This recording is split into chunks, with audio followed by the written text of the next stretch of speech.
کہ میں تو کوئی کام نہیں کر پا رہا. پاکستان کے میچ کو لے کے میں ہر وقت اس کے متعلق سوچتا رہتا ہوں, ٹوٹل اسی کے متعلق سوچ کے کہ پاکستان جیتے گا یا ہارے گا. ایک تو ان کو یہ فکر لاحق کہ کام چھٹیاں لے کے بیٹھ گئے ہیں اور میچ ہی کے متعلق سوچے جا رہے ہیں, اور یہ چاہتے ہیں کہ ہمیشہ پاکستان ہی کو میچ جیتنا چاہیے. اور پاکستان اور بھارت کے مابین جو میچ ہوا تھا چیمپئنز ٹرافی کا پہلا, اس میں جب پاکستان ہار گیا تو ان کو بہت برا لگا, اور ان کی ہمیشہ یہ خواہش رہتی کہ پاکستان جیتے, اور خواہش پوری نہیں ہوتی تو ان کو غصہ بہت آ جاتا ہے, چیزیں جو ہے توڑنے لگ جاتے ہیں, ان کا دل ٹوٹ جاتا ہے, ان کا بلڈ پریشر ہائی ہو جاتا ہے. تو یہ کہتے ہیں کہ یہ جو میری کیفیت ہے یہ نارمل ہے یا میرے ساتھ کوئی مسئلہ ہے. ڈاکٹر صداقت سے پوچھیں اور بتائیں کہ اس کا کیا پس منظر. یہ زیادہ تر لوگ اس کریز میں مبتلا نظر آتے ہیں. کھیل ہے لیکن میسمرائز کر دینے والا کھیل ہے, اور پاکستان میں آپ جانتے ہیں کرکٹ کا انفراسٹرکچر کوئی ایسا نہیں ہے جہاں سے باقاعدہ تیار کر کے ہم کھلاڑی اوپر لائیں. خود ہی کچھ بچے ماں باپ کی منشا کے خلاف جی دوپہر کو گھر سے نکل جاتے ہیں اور جا کے دھوپ میں گرمی میں کرکٹ کھیلنا شروع کر دیتے ہیں, اور عموماً اس اسٹیج پہ والدین کی آشیرواد ان کو حاصل نہیں ہوتی. والدین چاہ رہے ہوتے ہیں کہ کچھ پڑھ لکھ لو, کیونکہ والدین کو نہیں لگتا کہ تم جو علمی اعداد بنو گے یا ظہیر و باس بنو گے. 11 بندوں میں یا 15 بندوں میں تو نہیں آ سکو گے. پر اب تو 11-15 بندوں کی بات نہیں رہی, اب بڑھ گئے, اب تو 100 میں بھی اگر آپ آ جائیں تو بات بن سکتی ہے, بات بن سکتی ہے, اور یہ ایک پروفیشن کے طور پر آپ اسے لے کے چل سکتے ہیں. اور دنیا میں اس میں بہت پیسہ آ گیا ہے. جو کرکٹ میں آج پیسہ ہے اور جتنی کرکٹ اب ہو رہی ہے, پہلے سال میں پاکستان کی 1-2 سیریز ہوتی تھی, ایک پاکستان میں ہو جاتی تھی اور ایک ابراڈ ہو جاتی تھی. اب تو ہر مہینے میں آپ دیکھتے ہیں کہ کوئی نہ کوئی ہماری کسی ملک میں کرکٹ ہو رہی ہوتی ہے, ہم گئے ہوتے ہیں, یا کوئی دبئی آیا ہوتا ہے, یا کہیں ادھر شارجہ میں ہم کھیلتے ہیں کرکٹ, یا پھر کوئی چیمپئنز ٹرافی, یا کوئی 2020, یا کوئی ون ڈے, یا کوئی ٹیسٹ کرکٹ. تو ٹو مچ کرکٹ ہو رہی ہے.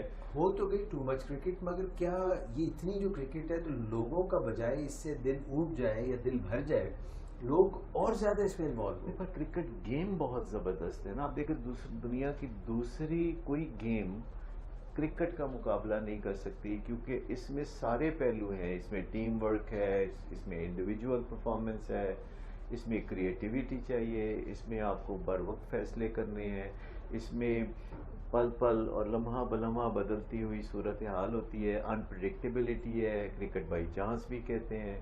تو لوگوں کا کریز اس میں بڑھتا ہی جا رہا ہے, اور اس میں یہ جو ملٹی نیشنل کمپنیاں ہیں اور ٹیلی ویژن چینل ہیں, ان کا بھی بڑا مفاد ہوتا ہے کہ لوگ میچ دیکھیں. تو جان بوجھ کے وہ ایک ہائپ کریٹ کی جاتی ہے تاکہ لوگ میچ کی جانب راغب ہوں, اور جب زیادہ سے زیادہ لوگ میچ دیکھتے ہیں تو چینلز کو ریٹنگز ملتی ہیں. اگرچہ ہر چینل کو لائیو کرکٹ دکھانے کا تو موقع نہیں ملتا, لیکن وہ اپنے کچھ سابقہ کھلاڑی جو بات چیت اچھی کر لیتے ہیں تو ان کو بٹھا کے کچھ ٹپکیاں وہ کرتے رہتے ہیں, کچھ تبصرے وہ کرتے رہتے ہیں, اور لوگ چینل فلپ کر کے کبھی پی ٹی وی پہ چلے جاتے ہیں جہاں کہ گیم دکھائی جا رہی ہوتی ہے, یا 10 سپورٹس پہ چلے جاتے ہیں, پھر وہاں اشتہار زیادہ دیکھ کے ادھر چھوڑ کے تو جیو پہ آ جاتے ہیں, یا کسی اور چینل پہ جہاں بہت گرم جوشی سے بات چیت ہو رہی ہوتی ہے. تو لوگوں کو پھر وہ چسکا بڑھتا چلا جاتا ہے. اور پھر آپ دیکھیے کہ جتنی بھی یہ ٹیمیں ہیں جو سٹیٹس حاصل کرتی ہیں ٹیسٹ کرکٹ کا یا ون ڈے کا یا T20 کا, ان میں سے کوئی ٹیم بہت کمزور نہیں ہوتی. یہ تقریباً ملتی جلتی ٹیمیں ہوتی ہیں, اور کسی خاص دن کسی خاص وجہ سے کوئی ٹیم کلک کرتی ہے, پھر کرکٹ بائی چانس بھی ہے. تو یہ جو انپریڈکٹیبلٹی ہے ہماری زندگی میں, کچھ مزہ انپریڈکٹیبلٹی کے اندر بھی رکھا ہوا ہے اللہ تعالیٰ نے. انکنٹرولبلٹی, انپریڈکٹیبلٹی اور انسرٹینٹی, یہ 3 چیزیں ہیں کہ ہماری زندگی کا کافی مزہ ان 3 چیزوں میں چھپا ہوا ہے. اگرچہ آن دا فیس ویلیو ہم ان تینوں چیزوں کو پسند نہیں کرتے. ہمیں سرٹنٹی چاہیے, ہمیں پورا کنٹرول چاہیے, اور ہمیں پوری پیش گوئی کا حق ہونا چاہیے کہ کیا ہونے والا ہے. لیکن میں آپ کو بتاؤں کہ اگر ہمیں پتہ چل جائے کہ سنڈے کا میچ پاکستان جیتے گا فور شور, تو ہم میں سے بہت سے اس میچ کو دیکھیں گے بھی نہیں. یہ بالکل ایسے ہی ہے ڈاکٹر صداقت کہ جیسے ایک میچ جو ہونا ہوتا ہے اس کے متعلق یا جو چل رہا ہوتا ہے اس کے متعلق تو لوگ، مگر جب اس کی ریکارڈنگ تو پھر کوئی اتنے شوق سے نہیں دیکھتا. اور ویسے بھی دنیا میں بہت کم ٹیمیں کچھ عرصے کے لیے پریڈکٹیبل رہی ہیں وننگ کے اعتبار سے، جن میں اگر آپ کو یاد ہو تو آسٹریلیا کی ٹیم جو خیر سے اب گھر بیٹھی ہے جا کے، ایگزیکٹلی ویسٹ انڈیز کی ٹیم ایک زمانے میں ویسٹ انڈیز کی ٹیم تھا کہ کالی آندھی. تو ابھی پچھلے دنوں پاکستان کی ٹیم جب ویسٹ انڈیز گئی تھی تو کہتے دیکھو نا غریب ماؤں کے بچوں کو ہر گیم ہرا دیا انہوں نے، تو یہ کتنی زیادتی کی ہے. تو اس طرح ترس آ رہا تھا ان پہ، ٹیم ہی ماڑی ہے. اگر پاکستان کی ٹیم جیتے تو کچھ لوگ کہتے ہیں کہ ٹیم ہی کمزور تھی. اس پہ کیا خیال ہے آپ کا؟ نہیں، بالکل بھی کوئی ٹیم کمزور نہیں ہوتی. اپنی طرف سے پوری قوم اپنی بہترین ٹیم بنا کے بھیجتی ہے، اور سکہ رائج الوقت جو چلتا ہے وہ بہترین ہی ہوتا ہے. تو آسٹریلیا کی ٹیم جب بہت وننگ کر رہی تھی تو ان کے لوگوں نے کرکٹ دیکھنا چھوڑ دی تھی اپنے، وہ کئی میچ مس کر جاتے، کہتے کوئی نہیں ہماری ٹیم نے جیت ہی جانا ہے. تو یہ جو گیم ہے اس میں یکسانیت، یا ویسے بھی زندگی میں یکسانیت، اگر روزانہ آپ مرغ پلاؤ کھائیں اور روزانہ آپ جو ہے چکن کڑھائیاں جو ہیں پھڑکائیں، کتنے دن آپ بہت خوش رہیں گے اس سارے سلسلے سے. پھر آپ کو دال ساگ کی بھی یاد آئے گی. تو پاکستان کی ٹیم ابھی دیکھیے، یہ 4 میچ پہلے جب انڈیا کے ساتھ میچ ہوا ہے، میں نے تب بھی اسی پروگرام میں کہا تھا کہ پاکستان کی ٹیم بہترین کھیلی ہے. اب یہ مسئلہ ہے کہ انڈیا کی ٹیم ان سے بھی بہترین کھیلی ہے. تو آفٹر آل دونوں ٹیمیں تو نہیں جیت سکتی. تو پاکستان کی ٹیم نے پورا ایڑی چوٹی کا زور لگا کے رکھا ہوا تھا جی، لیکن وہ دن کوئی ایسا تھا جب کہ جو وننگ کمبینیشن بنی ہوئی تھی، سینرجی بنی ہوئی تھی، ایک مینٹل ٹفنس تھی جو کہ انہیں حاصل تھی انڈیا، اور سرفراز کو شاید پہلی دفعہ اتنے بڑے فورم پہ کپتانی کا موقع، یہ بھی ایک مسئلہ تھا. تو ان کو ایڈجسٹ کرنے کے لیے اپنے آپ کو، اور ان کے مقابلے میں جو کپتان تھا اور مقابلے میں جو ٹیم تھی، وہ بیٹنگ کے معاملے میں تو لوہا ساری دنیا ان کا مانتی ہے، لیکن بیٹنگ کے ہی معاملے میں پاکستان نے 40ویں اوور تک ان کو پھنسائے رکھا، اور آخری 10 اووروں میں وہ پھر بے قابو ہو گئے. پھر پاکستان کی ٹیم کے وہ ہاتھ نہیں آئے، اور یہیں سے ان کی شکست کی پھر بنیاد رکھی گئی. لیکن آپ دیکھیے کہ پاکستان نے اس کے بعد پھر ڈاؤن انڈر ہونے کے باوجود، انڈر ڈاگز ہونے کے باوجود، پھر جب کروٹ لے کے یہ اٹھے ہیں، ساؤتھ افریقہ کو کیسے انہوں نے ہرایا. اور پھر آپ سری لنکا کو ہرانے کا دیکھیں کہ بالکل موقع نہیں چھوڑا انہوں نے، بالکل کوئی موقع. پھر انگلینڈ کو کمپریہنسولی انہوں نے کیا. ٹھیک، اچھا، اب انڈیا کی ٹیم نے بھی اچھی پرفارمنس دکھائی ہے، پر انڈیا کی ٹیم سری لنکا سے بہت بری طرح ہاری تھی. سو اب سنڈے کو جو میچ ہوگا وہ ہوگا کہ اس دن، اس اتوار کو کون اچھا کھیلے گا. اور ہم زندگی میں بھی ایسا ہی سمجھتے ہیں کہ کچھ دنوں میں ہم سب کی پرفارمنس ذرا اوپر اور سب کی کچھ کبھی کبھی نیچے ہوتی ہے.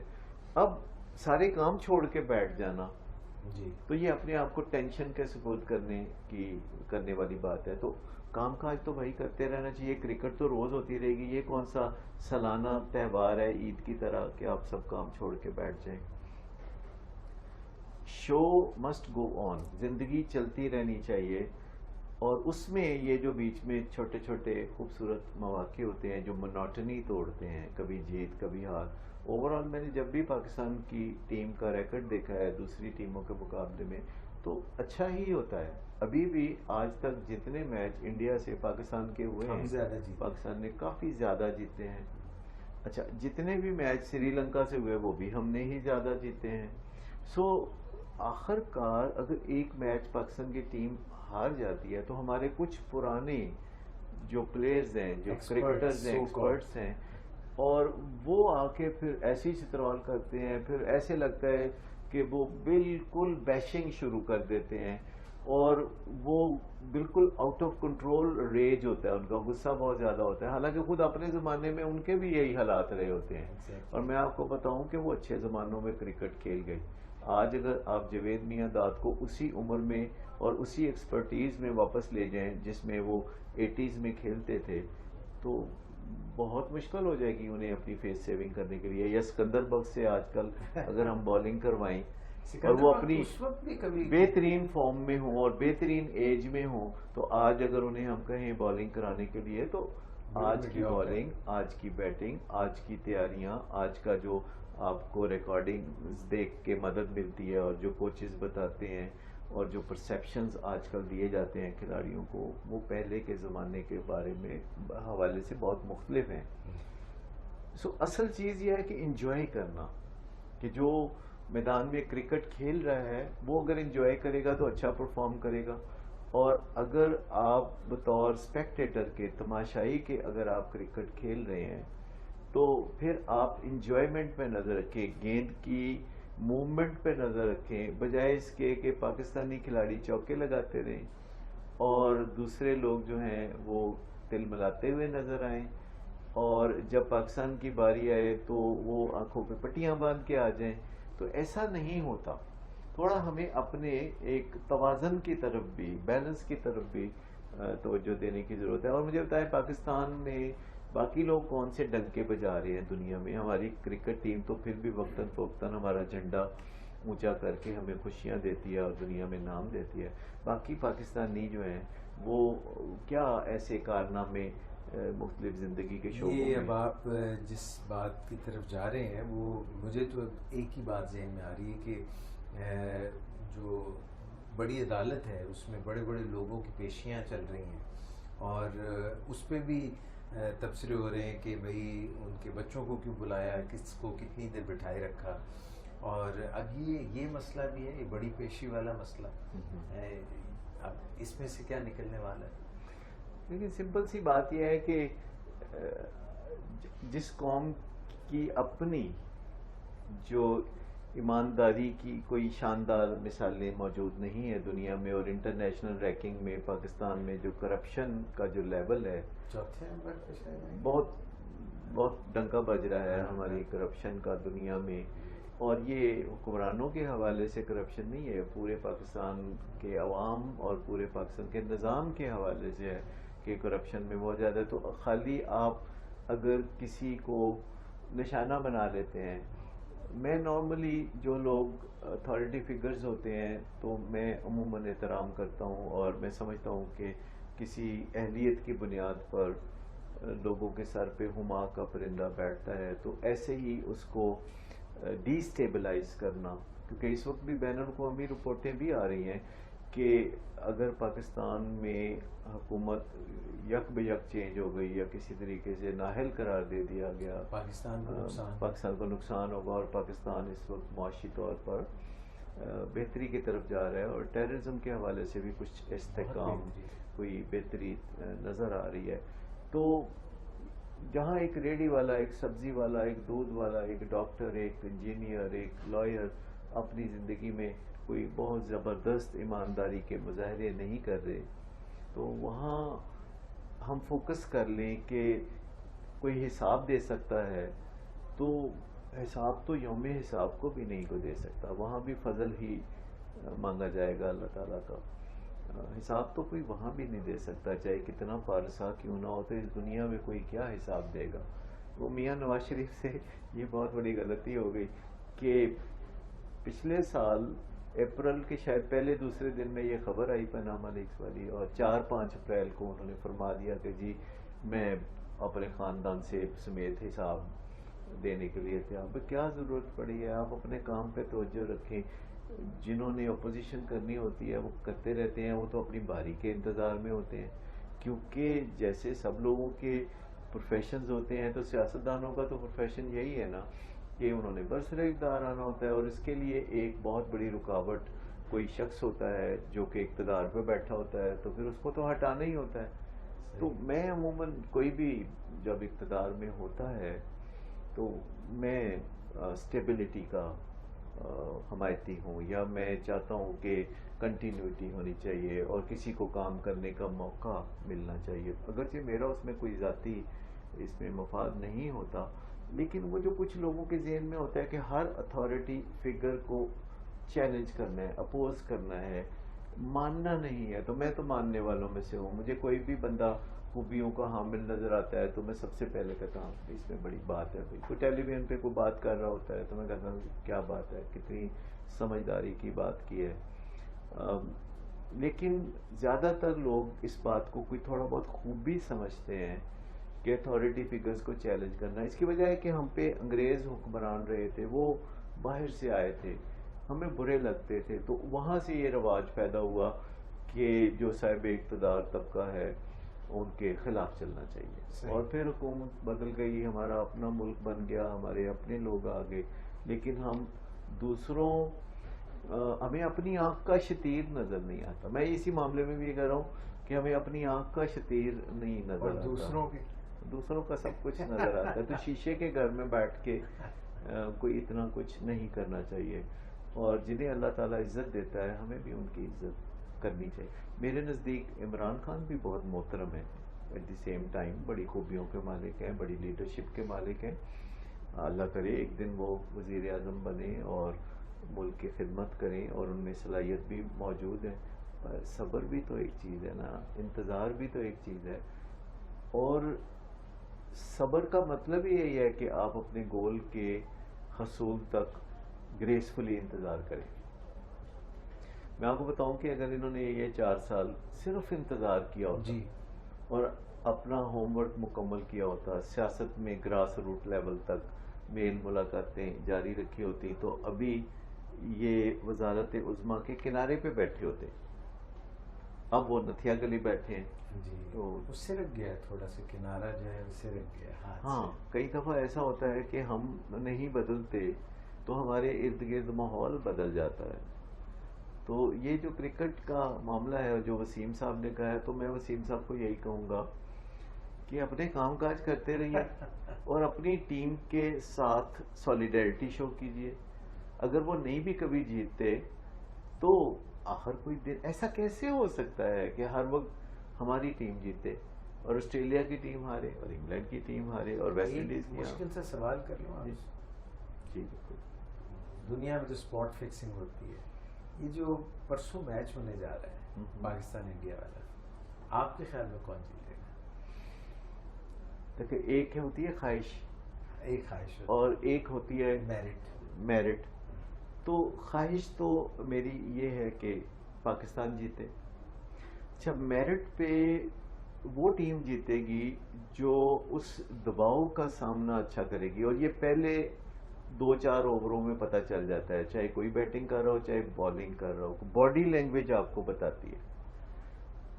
اگر تو پاکستانی کھلاڑی بیٹنگ کر رہے ہوں اور اسٹرگل کر رہے ہوں تو آپ سمجھے یہ ہار جائیں گے, چاہے اسٹرگل کرتے ہوئے وہ چوکا ہی کیوں نہ لگا دیں. کئی دفعہ ہوتا ہے نا کہ بال آئی ہے, اچھلی ہے, بیٹسمین جو ہے ایسے پیچھے گھبرا کے ہوا ہے اور بال کہیں بیٹ کو چھو کے تو باؤنڈری کے پاس چلا گیا. سیٹ جیسے وہ انڈینز ابھی ایک ہوتا ہے ڈیزائنڈ شاٹس ہوتی ہیں, ایک ہوتا ہے کہ آپ کے جو فٹ ورک ہیں وہ صحیح ہوتے ہیں اور آپ گھبرائے ہوئے سہمے ہوئے نظر, جیسے وہ کہتے ہیں نا رضیہ گنڈوں میں پھنس گئی, وہ نہیں ہونا چاہیے. کیونکہ بیٹنگ میں اس کو مانتا ہوں جو اس دن سرفراز نے اور عامر نے کی, جب پاکستان کی پوزیشن بھی خراب تھی اور پاکستان کے 7 آؤٹ تھے 160-65 کے قریب, اور ابھی کافی سکور چاہیے تھا, تو شاید 75 سکور چاہیے تھا. تو انہوں نے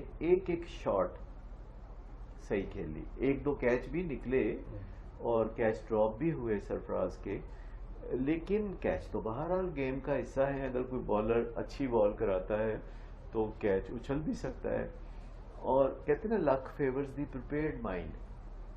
جو جیت ہے, لک بھی اپنا جھکاؤ, قسمت بھی اپنا جھکاؤ ان لوگوں کی طرف کرتی ہے جن کے اندر جیتنے کا حوصلہ ہوتا ہے. سو اگر دلیری سے کھیلیں گے تو پھر پاکستان کی ٹیم انڈیا کی ٹیم کو ہرا سکتی ہے. لیکن اگر یہ ڈر کے سہم کے خوف سے کھیلیں گے کہ اگر ہم ہار گئے تو پھر پاکستانی قوم بہت برا بھلا کہے گی, تو یہ ہے وہ چیز جو کہ دباؤ پیدا کرتی ہے. جیسے زمین پہ اگر آپ ایک لائن کھینچ دیں تو آپ اس پہ آسانی سے چل سکتے ہیں, لیکن اگر فضا میں کوئی تار ہو جو 2 بلڈنگوں کے درمیان بندی ہو اور آپ کی نظر نیچے پڑے 200 فٹ نیچے، تو آپ کے لیے ایک قدم اٹھانا بھی دوبر ہو جاتا ہے. تو سٹریس کو مینج کرنا، یہ مینٹلی ٹف ہونا اصل چیز ہے. اور اس میں ہمارے کچھ کھلاڑیوں کا انہوں نے شاید نروس بریک ڈاؤن کرانا ہے اینکرز نے اور پرانے کھلاڑیوں نے، جیسے کہ حفیظ ہے بہترین کھلاڑی ہے، لیکن یہ انہیں بوڑھا کھلاڑی اور نئے لڑکوں کو جوان کھلاڑی کہتے تھے. یہ بوڑھے اور جوان کی تخصیص بھی مجھے سمجھ نہیں لگتی. بھئی کون بوڑھا ہوتا ہے کھلاڑی 30 سال کی عمر میں، 35 سال کی عمر میں، 40 سال 50 سال کی عمر تک تو انسان اگر اچھی صحت کا مالک ہے اور ایتھلیٹ ہے اور کھلاڑی ہے تو وہ بوڑھا کہاں سے ہو گیا؟ اگر کوئی جیسے شعیب ملک ہے، اگر اس کو برا کہیں گے آپ، تو یہ جانے والوں کو اس طریقے سے رخصت کرنا اور آنے والوں کو ایک دم فخر پاکستان بنا لینا، تو یہ سب چیزیں بھی جو ہے نا درست نہیں ہے. اسپورٹس مین اسپرٹ کا تقاضا یہ ہے کہ دیکھیں کہ کون اچھا کھیلا ہے اس کی تعریف کریں، اگر وہ مخالف کی ٹیم بھی ہو تو دل تھوڑا بڑا کریں. اب دیکھیں انگلینڈ کی ٹیم اگر ہاری ہے تو آپ نے سنا کہ وہاں کوئی ٹی وی ٹوٹ گیا ہو؟ اچھے بھلے سارے ایتھلیٹک باڈیز والے ینگ کھلاڑی تھے جن میں ہمیشہ 1-2 پاکستانی کھلاڑی بھی انگلینڈ کی ٹیم میں شامل ہوتے. آسٹریلیا کی ٹیم میں تو 1-8 پاکستانی کھلاڑی، اس میں بھی کیا پاکستان کی ٹیم میں بھی کوئی ویسٹ انڈین ہے؟ کیا پاکستان کی ٹیم میں کوئی بنگلہ دیشی ہے؟ پاکستان کی تو اپنی ٹیم ہے، لیکن آپ دیکھیے ویسٹ انڈیز کی ٹیم میں، ساؤتھ افریقہ کی ٹیم میں، آپ آسٹریلیا کی ٹیم میں دیکھیں، انگلستان کی ٹیم، پاکستان کا پاکستانی نژاد، آپ افغانستان کی ٹیم میں دیکھ لیں، آپ دبئی کی ٹیم میں دیکھ لیں، آپ سعودیہ کی ٹیم میں دیکھ لیں. کرکٹ سارے اتنا ٹیلنٹ ہے، اتنا ٹیلنٹ ہے، اور یہ سب ایسا ٹیلنٹ ہے جس پہ پی سی بی ایک پائی نہیں خرچ کرتی، نہ ان کی صحت پہ، نہ ان کے علاج پہ، نہ ان کی گرومنگ پہ. اور جب یہ بہترین کرکٹر کے طور پر سامنے آتے ہیں تو ان کو کوڑیوں کے مول وہ خرید لیتے ہیں. اور یہی وہ کھلاڑی ہیں جن کے کھیل کی وجہ سے اس وقت پی سی بی دنیا کا کرکٹ کے اداروں میں سے امیر ترین ادارہ ہے، جو خود شہریار صاحب نے پچھلے دنوں کہا. سو اونرشپ ہونی چاہیے، کوئی اپنا ہے تو اس کو تھوڑا سا مارجن بھی دیتا ہے. Even eagles need a push. تو پاکستانی کھلاڑیوں کو ہم شاہین کہتے ہیں تو تھوڑا دھکا بھی تو لگائیں، اور وہ دھکا جو ہے وہ یہی ہے کہ انہیں خوف سے آزاد کر دیں، انہیں ہارنے پر بھی کبھی گلے لگا کے دیکھیں اور پھر دیکھیں کہ آئندہ کیا ہوتا ہے. آپ ٹیم میں انکلوژن کرتے ہیں جب، تو صرف یہ نہ دیکھیں کہ انہوں نے پچھلے میچ میں کیا کیا تھا، دیکھیں کہ ان کی ٹیکنیک کتنی پرفیکٹ ہے، ان کی صحت کتنی اچھی ہے، ان کا morale کتنا اچھا ہے، ان کا ڈسپلن کتنا اچھا ہے. پرفارمنس کی بنیاد پر لوگوں کو آپ صرف پہلی دفعہ ٹیم میں شامل کرتے ہیں. جب نیشنل کھلاڑی کے طور پر لوگ ابھرتے ہیں کلب کرکٹ کھیلتے ہوئے، فرسٹ کلاس کرکٹ میں آتے ہیں، تو ایک دفعہ آپ دیکھتے ہیں کہ بھئی یہ اچھا پرفارمر ہے.